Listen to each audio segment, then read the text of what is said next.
الرحيم. السلام عليكم ورحمة الله وبركاته. اخوانا عاملين ايه؟ يا رب تكونوا بخير. كابتن خالد غندور امبارح والنهارده طالع بمنتهى الغضب وبمنتهى الانهيار، بيرد على كابتن عادل القيعي من ناحية، وبيرد على عقوبة اللي هو الراجل الحكم بتاع مباراة الزمالك وبروكسي، وازاي الناس كلها بتطالب بمعاقبه حكم نادي الزمالك وبروكسي، وما تعاقبوش ليه البنا اللي كان بيحكم مباراه السوبر بين النادي الاهلي وبيراميدز. وقال كلام كتير كتير كتير كتير جدا، كله ما تاخدش منه غير كلامه وخلاص. تحس ان هو مش فاهم يعني ايه تحكيم.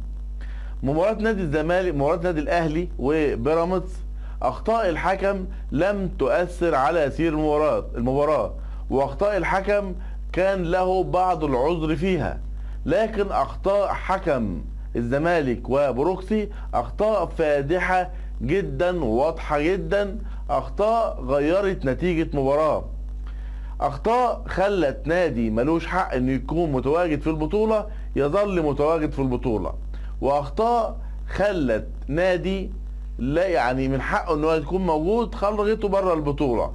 اصبح نادي الزمالك حامل الكاس السنة اللي فاتت، او الكاس الماضية اللي هي قبل اللي فاتت.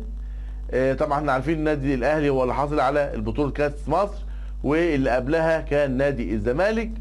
خلت نادي الزمالك في خبر كان، او خلت نادي الزمالك اللي هو كان يعني هيبقى في خبر كان، اللي كان 0 بطولات السنة دي، اللي خرج لا دوري ولا كاس ولا سوبر ولا بطولة افريقيا ولا كونفدرالية ولا سوبر افريقي ولا كاس عالم ولا اي حاجة خالص.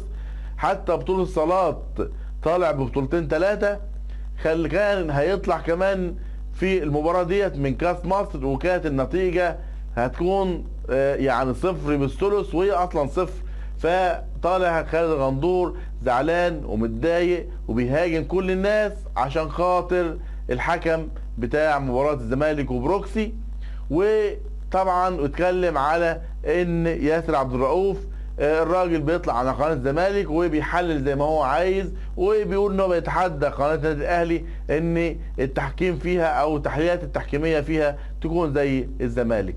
هل انتم مقتنعين بكلام خالد غندور؟ نعم او لا؟ اكتبوا لنا في التعليقات. اشكركم والسلام عليكم ورحمه الله وبركاته.